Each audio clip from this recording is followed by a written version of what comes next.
Amén. Y quiero que usted me acompañe. Vamos a leer la palabra del Señor. Hoy quiero hablarles acerca de transformadores.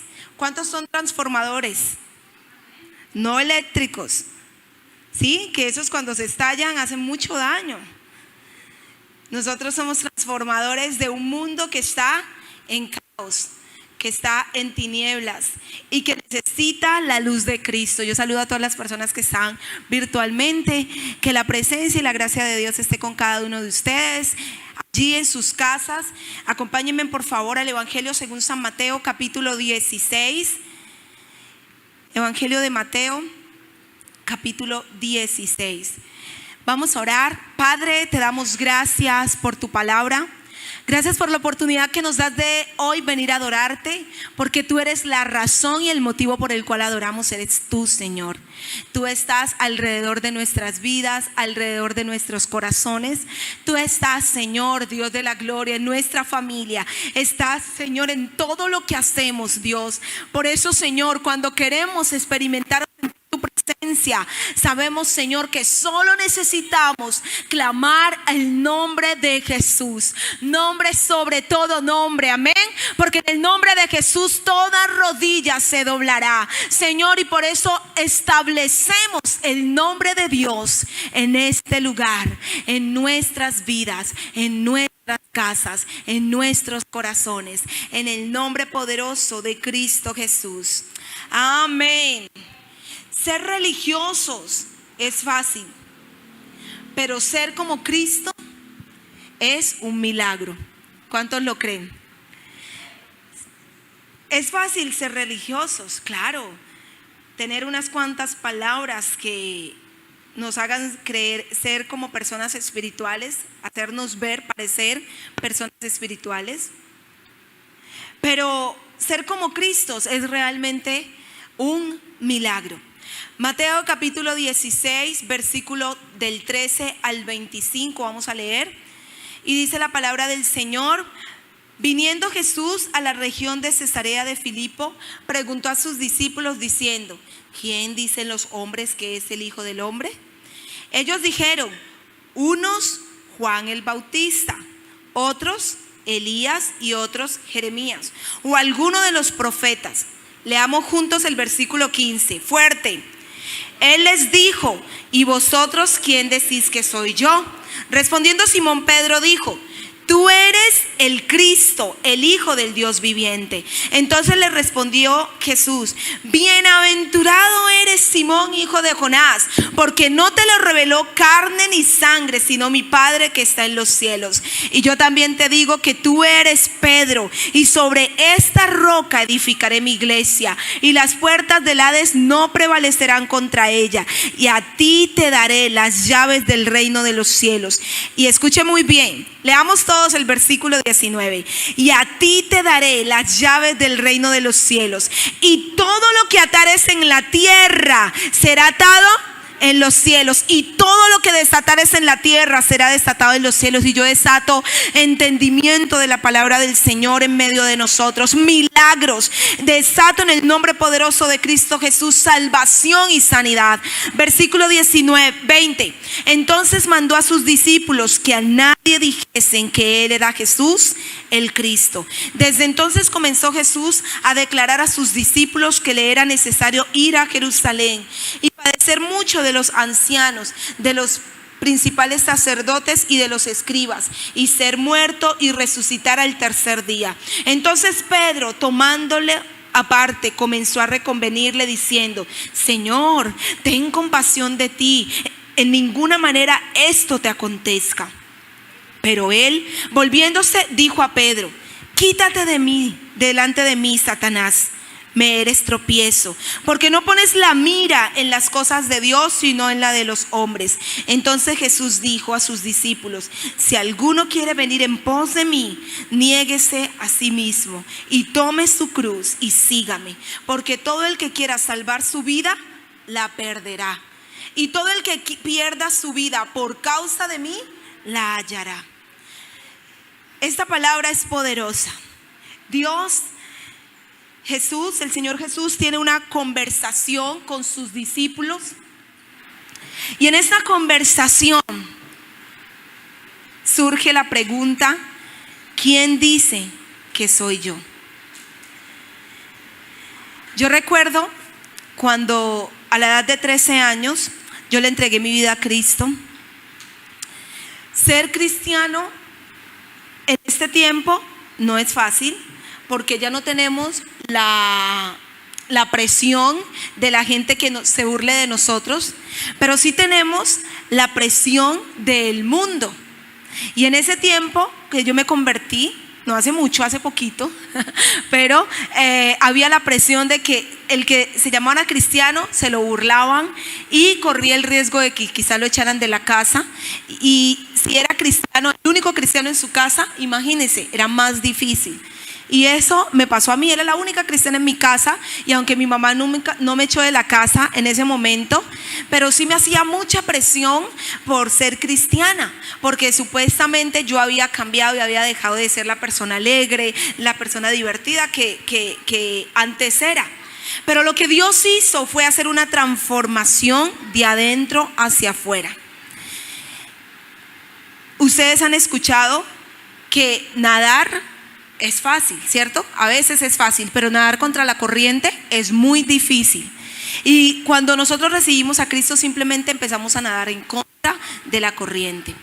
Y Jesús tenía una palabra, un mensaje que decirle a sus discípulos. Y este mensaje no iba a ser bien recibido en medio de aquellos que estaban escuchando. Y apenas Él empezó a hablarles a sus discípulos, dice que les dijo: ¿quién dicen los hombres que soy yo? ¿Quién dicen los discípulos? ¿Quién dicen ustedes que soy yo? Y empiezan a decirle: unos dicen que tú eres, versículo 14, Juan el Bautista. Otros dicen que tú eres ¿quién? Elías. Otros dicen que tú eres Jeremías. Pero Jesús es más intencional y les pregunta directamente: ¿y ustedes quién dicen que soy yo? ¿Quién es Jesús para ti? ¿Quién es Jesús para mí? ¿Quién es Jesús, amado hermano, para usted? Y lo primero que quiero es decirle que necesitamos hacer una declaración. Pero para hacer una declaración necesitamos tener claro quién es Jesús, quién es Dios. Cuando nosotros nos apartamos del Señor, muchas veces es porque la imagen de Dios en nuestra mente y en nuestro corazón cambió. Muchas veces creíamos que Él era el Salvador. Cuando yo me convertí, yo decía: Jesús es mi Salvador, Jesús es mi Señor, Jesús es mi dueño. Me costaba decir que Él era mi Padre, porque tenía antecedentes de rechazo, porque no viví con mi papá. Entonces me costaba decir que Jesús era mi Padre. Pero cuando Él me sanó, Él me hizo libre, pude decir: Jesús es mi Padre. Pero yo te pregunto, iglesia, ¿quién es Dios para ti? ¿Quién es Jesús para ti? Si la imagen que tienes de Jesús es la imagen de ese señor viejito que está ya sentado en su trono, y que tú te equivocas y Él te coge con el látigo y te castiga, entonces esa imagen es totalmente diferente a lo que en realidad Él es. Y dice Salmo capítulo 31, versículo 22. Dice: decía yo en mi premura, cortado soy de delante de tus ojos, pero tú oíste la voz de mis ruegos cuando a ti clamaba. ¿Qué decía el salmista? El salmista decía: Dios es un hombre cruel, un hombre que me va a cortar apenas yo me equivoque. Y ese puede ser el concepto de muchos de nosotros de Dios. Apenas yo me equivoque, apenas yo falle, Dios me va a cortar. ¿Cuál es la imagen que tienes de Dios? La segunda pregunta: ¿qué imagen tenemos de nosotros mismos? ¿Qué piensas de ti? ¿Cuál es la imagen que tienes en tu corazón respecto de ti? Y Salmo capítulo 22, versículo 6. Salmo 22, 6. Escríbalos, si en su casa los puede leer. Yo voy a leer a favor de ustedes. El Salmo capítulo 22, versículo 6 dice que el salmista, la imagen que tenía de él, de sí mismo, era: mas yo soy gusano y no hombre, oprobio de los hombres y despreciado del pueblo. Muchas veces nosotros tenemos esa imagen también. Y lo único que decimos es: yo soy un gusano, yo no sirvo porque soy un pecador, soy una persona, soy malo, perverso. Y en algún momento de nuestra vida la imagen de Dios se tergiversó, pero también la imagen de nosotros mismos. Nosotros no nos creemos alguien digno de Dios, no nos creemos hijos de Dios por los pecados y las fallas que conocemos o que cometimos. Pero también, ¿cuál es la imagen que tiene Dios de mí? Y yo creo que eso es lo que más importa, la imagen que Dios tiene de mí. Isaías capítulo 43, versículo 4. Dice: porque a mis ojos, y yo quiero que mientras yo lea este texto usted se lo repita: porque a mis ojos fuiste de gran estima, fuiste honorable y yo te amé. Daré pues hombres por ti y naciones por tu vida. Esa es la imagen que tiene Dios de ti y de mí. A sus ojos hemos sido de gran estima, hemos sido honorables, a sus ojos hemos sido amados. Y Él dará naciones por nosotros, hombres por nosotros. La imagen de Dios de ti, lo que Él piensa de ti, es lo más importante. Y cuando Él le pregunta a sus discípulos, Él sabía quién era. No era que Jesús tuviese problemas de identidad, no, Jesús sabía quién era. Pero era necesario que los discípulos también supieran quién era Jesús, porque eso iba a determinar que ellos entendieran el destino y el llamado por el cual Jesús vino a esta tierra. Entonces, cuando Pedro dice: tú eres el Cristo, el Hijo del Dios viviente, Él simplemente le dice: Pedro, no te le reveló ni sangre ni carne, sino mi Padre que está en los cielos. Porque la imagen correcta de Dios solo es revelada a tu corazón a través de Dios. La imagen correcta de Dios en mí solo nos la revela el mismo Padre. A veces escuchamos más lo que otros dicen, escuchamos más lo que el enemigo está diciendo, pero la verdad de Dios no la queremos escuchar. Y nos tapamos los oídos para escuchar la verdad de Dios. Pero viene el enemigo y nos dice: es que tú no vales nada. Sí, yo no valgo nada. Y empezamos a creer, a llevar esas mentiras a nuestro corazón y a caminar con esas mentiras. Pero cuando tú crees la verdad de Dios, tú caminas y empiezas a declarar el propósito de Dios sobre tu vida, porque es lo que Dios ha pensado de ti. Eso es lo que Dios ha pensado. Y no son palabras de cajón. Él nos dice en realidad: iglesia, fuiste de gran estima, fuiste honorable, yo te amé. Daré pues hombres por ti y naciones por tu vida. Pero en medio de ese proceso, en medio de entender el propósito de Dios en nosotros, a veces hay desequilibrios en nuestra vida y necesitamos equilibrarnos en Dios. El versículo 21 del pasaje que leímos de Mateo capítulo 16, el versículo 21 dice: desde entonces comenzó Jesús a declarar a sus discípulos que le era necesario ir a Jerusalén y padecer mucho de los ancianos, de los principales sacerdotes y de los escribas, y ser muerto y resucitar al tercer día. Leamos hasta el versículo 23. Entonces Pedro, tomándole aparte. ¿Qué había hecho Pedro en los versículos anteriores? Había declarado que Cristo, en el versículo 16, que Cristo era el Hijo de Dios, del Dios viviente. Pero miren el versículo 22. Esta conversación no es una conversación en otra ocasión. O sea, es la misma conversación. Tienen la primera conversación donde él hace la pregunta y luego continúa la conversación. Y le dice el versículo 22: entonces Pedro, tomándole aparte, comenzó a reconvenirle, diciéndole: Señor, ten compasión de ti, en ninguna manera esto te acontezca. Pero él, volviéndose, dijo a Pedro: quítate de delante de mí, Satanás, me eres tropiezo. ¿Sabe? En un momento podemos estar en el cielo y en otro momento en el mismo infierno. ¿Por qué? cuando nosotros no tenemos nuestra identidad definida, cuando nosotros no sabemos quién es Dios para nosotros, cuando nosotros estamos recibiendo toda la basura que otros están declarando sobre nosotros, simplemente es fácil escuchar la voz del enemigo hablándonos. Y Pedro creía que, bueno, ya descubrí quién era el Señor, ya lo dije.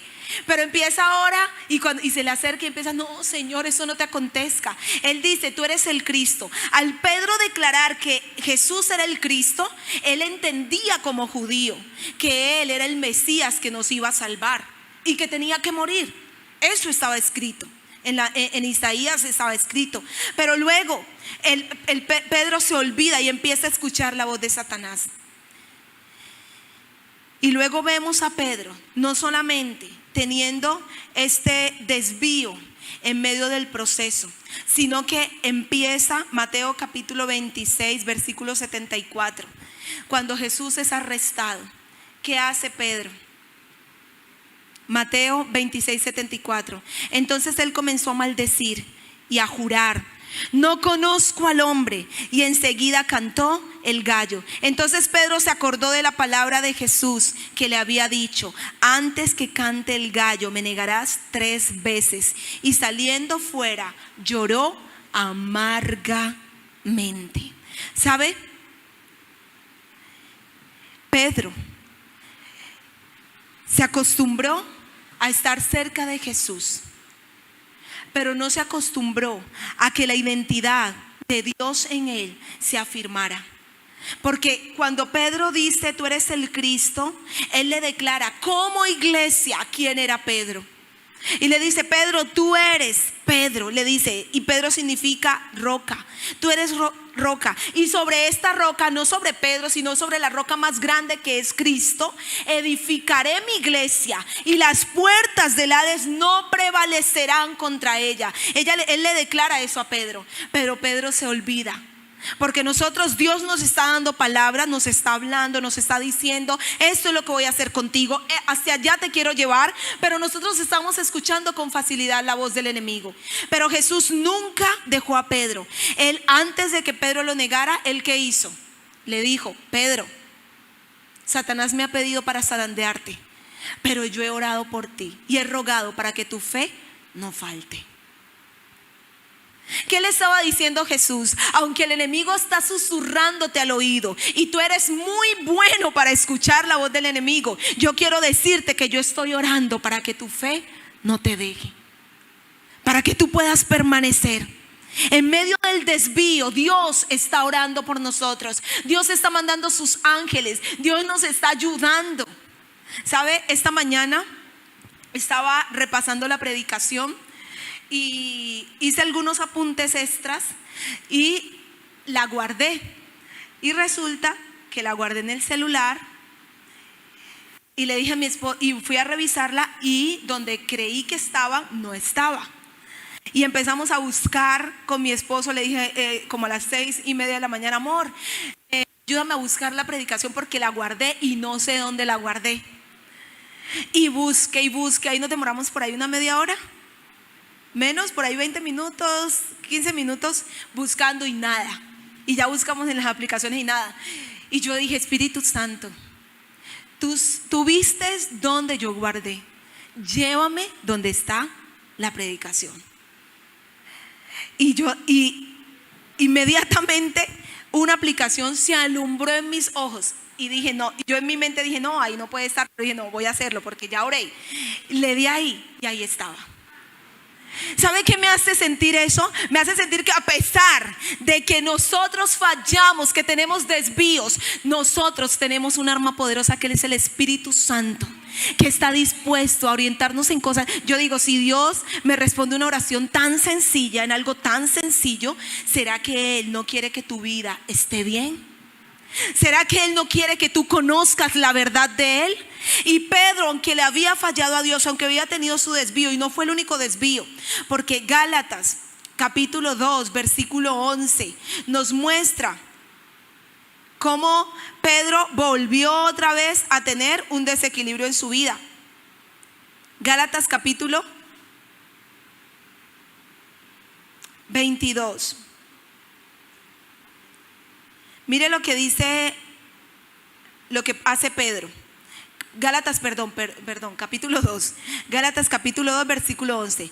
Pero cuando Pedro vino a Antioquía, le resistí cara a cara, porque era de condenar. Pues antes que viniesen alguno de parte de Jacob, comía con los gentiles, pero después que vinieron se retraía y se apartaba, porque tenía miedo de la circuncisión. Y en su simulación participaban también los otros judíos, de tal manera que aún Bernabé fue también arrastrado por la hipocresía de ellos. ¿Qué hizo Pedro?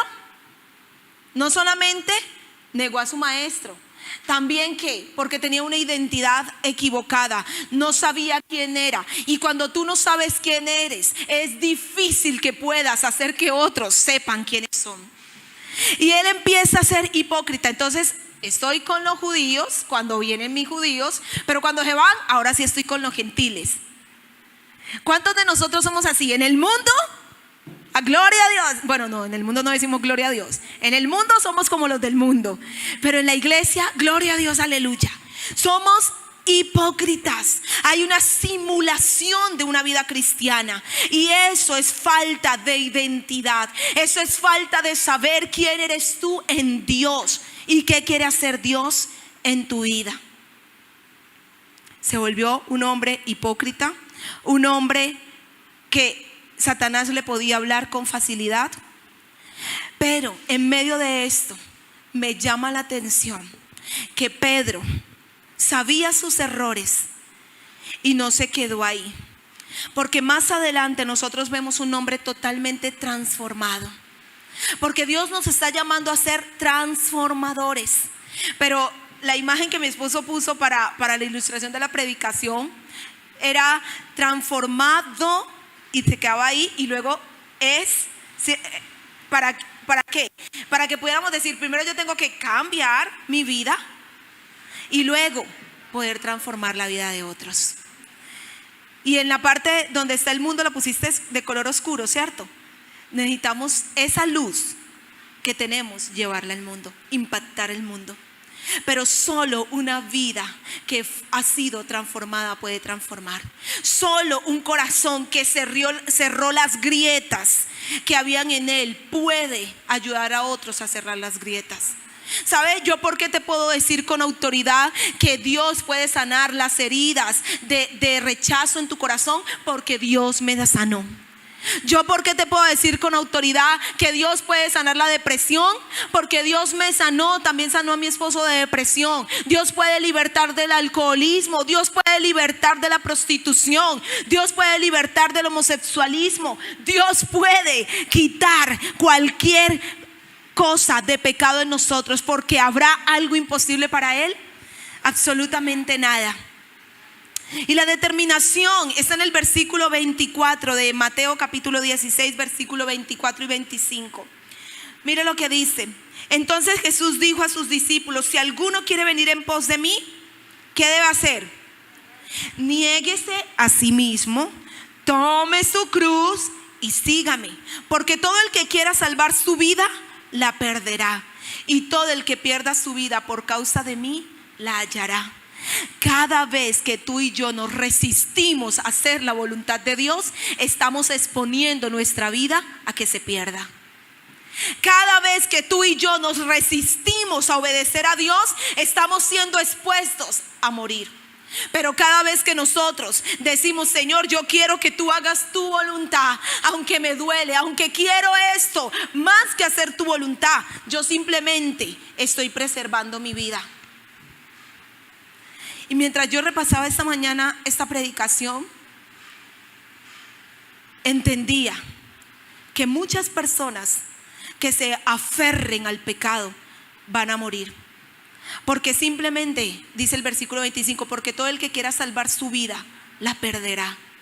Y todo el que pierda su vida por causa de mí, la hallará. Y nuestro país está entrando en una circunstancia, no solamente por lo político, no, por lo espiritual. Yo creo que el problema más grande de Colombia no es lo político, es lo espiritual. Y estamos entrando en una línea espiritual tan terrible, donde nosotros estamos A lo malo le estamos llamando bueno y a lo bueno le estamos diciendo malos. Que iglesia, solo aquel que decida poner su vida por nombre de Cristo va a permanecer en pie, y no solamente en pie, sino en el cielo. Porque muchos, ahora la persecución no va a ser, diga si usted es cristiano y si no es cristiano lo mato. No, ahora la persecución va a ser, ¿vas a creer esta idea o no la vas a creer? ¿Vas a vivir con esta idea o no la vas a vivir? Y Pedro le tocó determinarse en su corazón a seguir a Cristo y ver su gloria. Y Mateo capítulo 17 versículo 1 dice: 6 días después Jesús tomó a Pedro, a Jacobo y a Juan su hermano, y los llevó aparte a un monte alto, y se transfiguró delante de ellos, y resplandeció su rostro como el sol, y sus vestidos se hicieron blancos como la luz.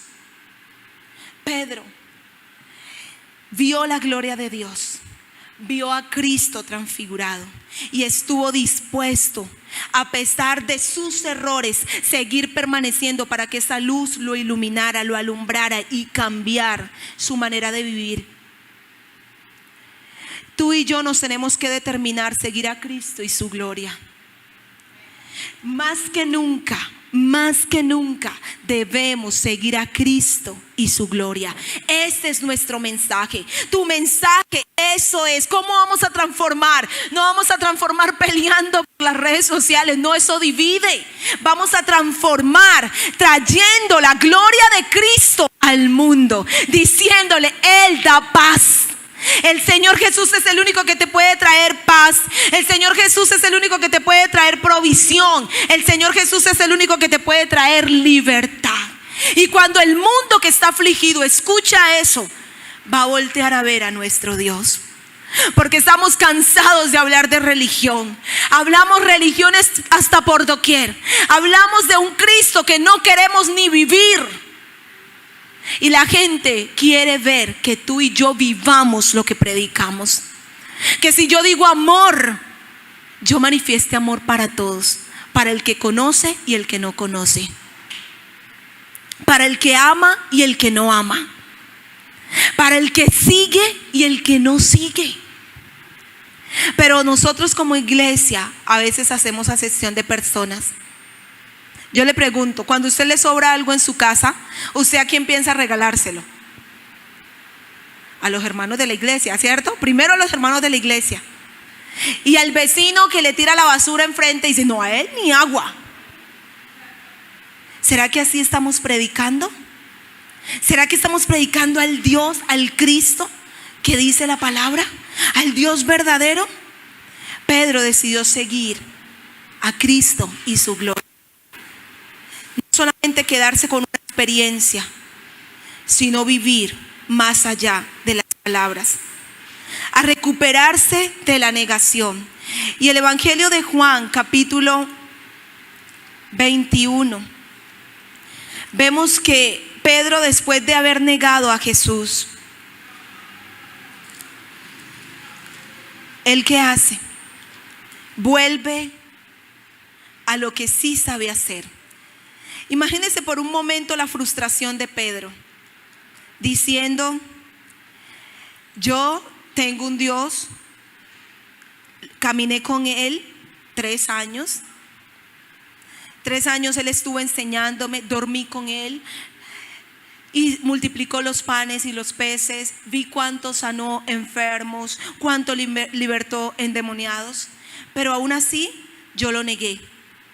¿Y qué hace Pedro? Va y retoma el trabajo que había dejado. Porque ni aún para ser discípulo dio la talla. Entonces yo me imagino que Pedro dijo: lo único que yo sé hacer y lo sé hacer bien es pescar. Y se fue a pescar.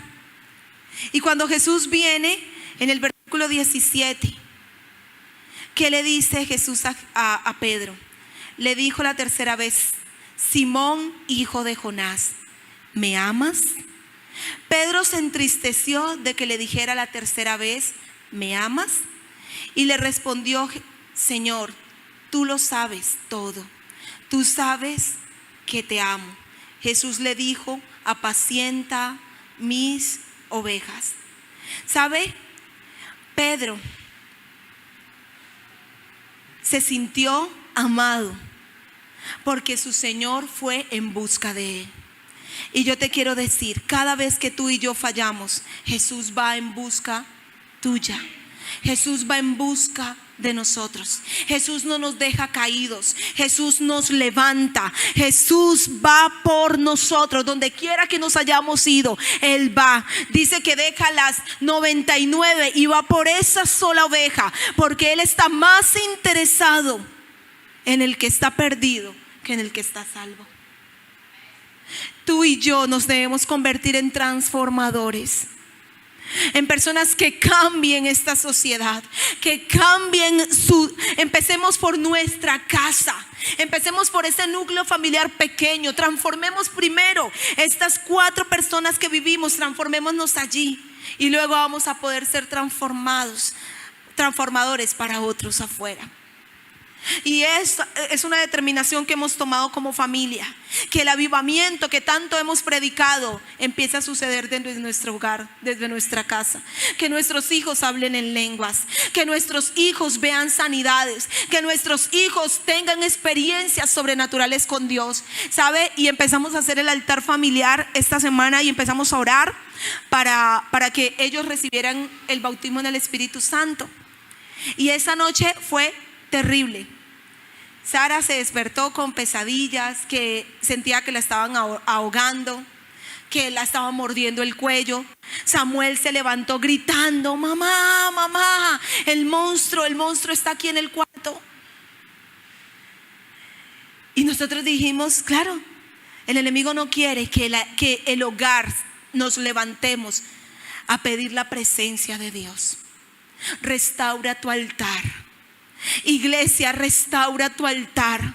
No pienses transformar el mundo cuando tu casa está perdiéndose. Si tú no transformas tu casa, no vas a tener eco en el mundo. Si tú no transformas estos que están bajo tu autoridad, ¿cómo vas a tener autoridad sobre los que están afuera? Nosotros necesitamos tener autoridad aquí en la casa, en el núcleo familiar. Y ese es un desafío que te hago personalmente. Jesús llevó a Pedro a tomar la decisión de desarrollar su ministerio.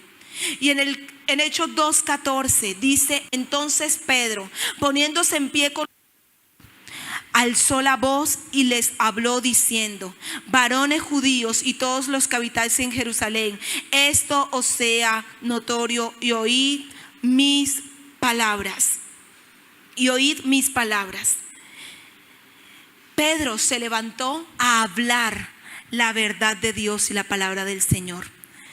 Cuando tuvo este encuentro con el poder de Dios, con el Espíritu Santo.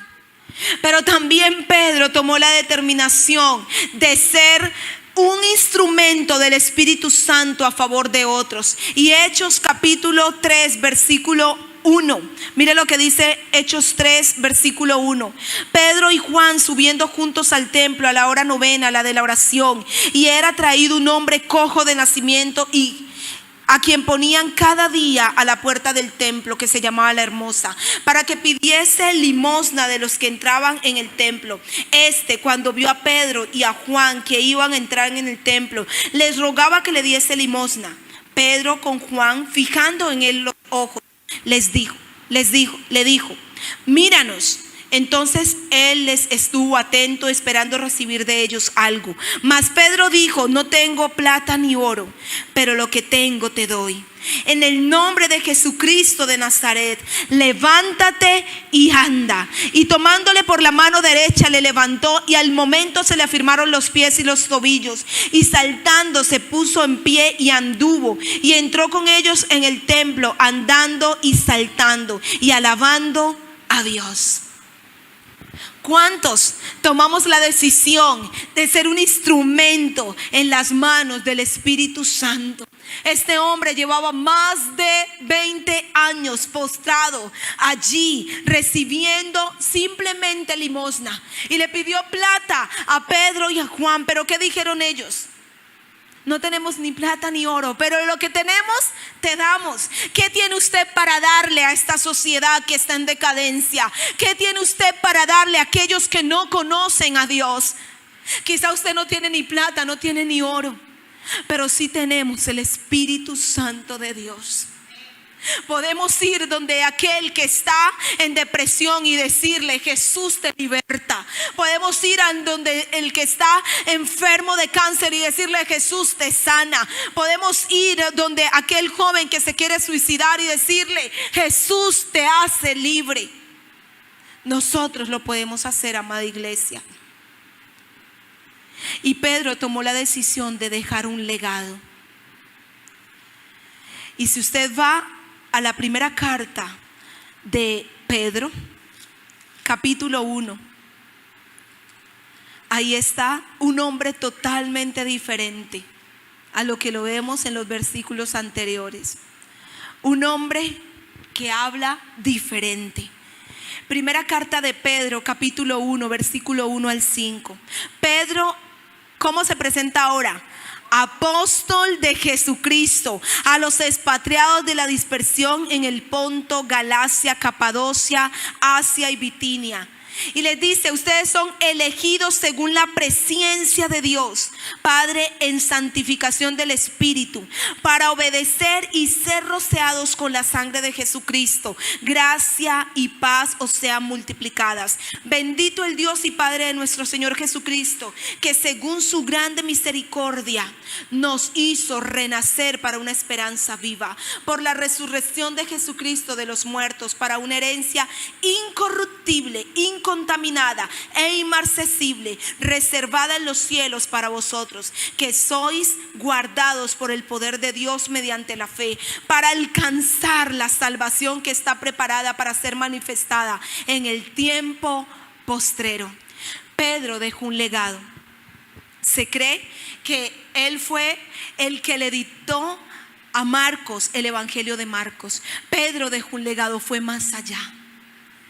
Cuando tú y yo decidimos no vivir como vive este mundo, no vivir como cristianos de la secreta, no vivir en lo que le agrada a este mundo, y decidimos tomar nuestra cruz, seguir a Cristo, negarnos a nosotros mismos, nosotros vamos a dejar un legado y vamos a ser transformadores. Pero lo que Dios quiere es primero limpiar, sanar tus grietas para que puedas cumplir su propósito, porque eso fue lo que Él hizo en la vida de Pedro. Y yo quiero que tú te pongas un momento sobre tus pies y que podamos decirle al Señor: Dios, quizá estamos como Pedro. Un día, gloria a Dios, aleluya. Otro día estamos escuchando la voz del enemigo que nos está hablando y estamos tratando, Señor, de hacer nuestro parecer y no tu parecer.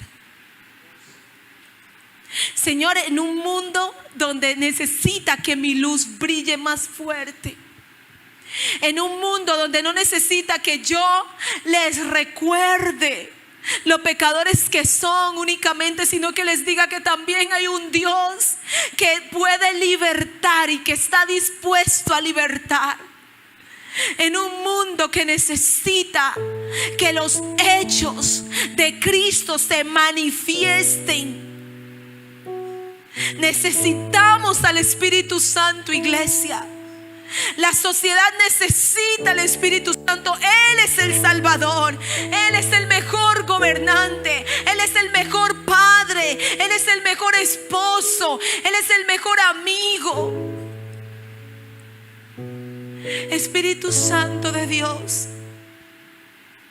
que la verdad de tu palabra hoy se quede guardada en nuestro corazón. Que la verdad de tu palabra se quede guardada en nuestra alma. Señor, Pedro no sabía quién era. Pedro no sabía que él podía ser un apóstol, que él podía ganar a muchos y dejar un legado.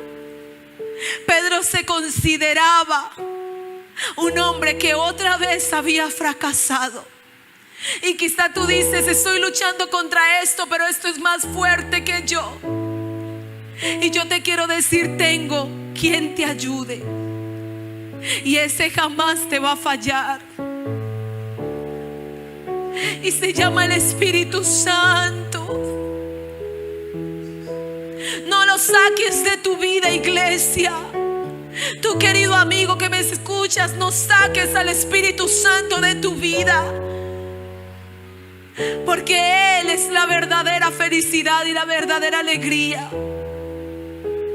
Si la vida cristiana se ha puesto en reglas, normas, es porque has dejado que la religiosidad te invada. Porque cuando el Espíritu Santo está con nosotros, Él no es reglas, Él no es norma, Él es amor. Y lo que hacemos, lo hacemos por amor. Servimos por amor, adoramos por amor.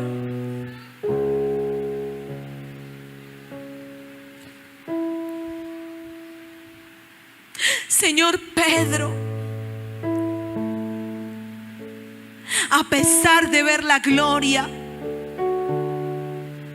se dio cuenta que su corazón necesitaba el toque del Dios Todopoderoso. Que a pesar de que tú lo habías usado para ganar a muchos, Él necesitaba rendirse totalmente a ti. Iglesia, y si necesitas rendirte, dile: Señor, yo hoy me rindo.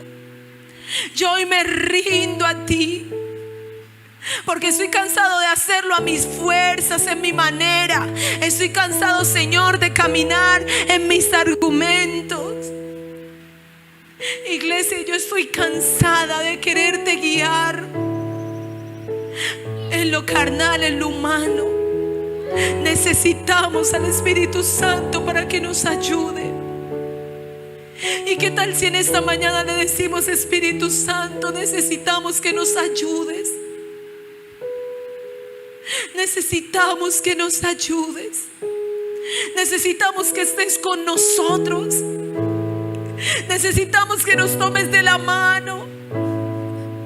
Señor, si tú hoy me recordaste algo tan sencillo, Espíritu Santo, muéstrame dónde guardé el documento y me llevaste exactamente al lugar. Hoy te digo: Jesús, Espíritu Santo, muéstrame cómo ir al cielo y cómo, Señor, llevar a todos los que están a mi alrededor y mi familia al cielo. Muéstrame cómo hacerlo. Muéstrame, Señor, cómo pastorear esta congregación. Muéstrame, Señor, cómo liderar a los jóvenes, Señor. Muéstrame, Dios de la gloria, cómo ser, Dios, un intercesor de impacto, Señor, a esta nación Colombia. Tómanos de la mano. Estire sus manos en fe y dígale: Señor, tómame de la mano.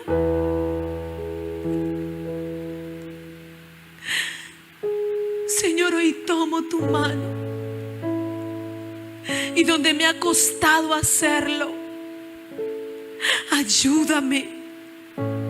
Ayúdame, Señor, con el rechazo que a veces mi corazón siente, que quiero complacer al hombre primero que a ti.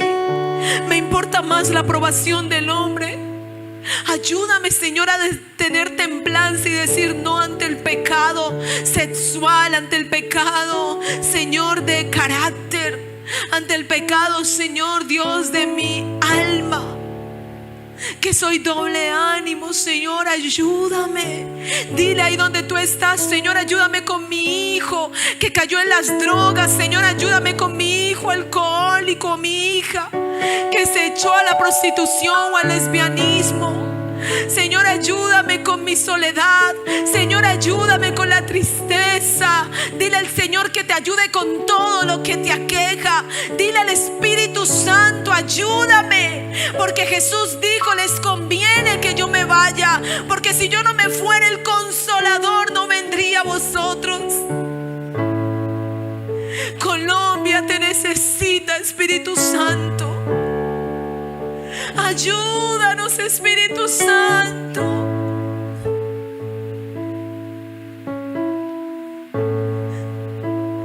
Ayúdame, Espíritu Santo.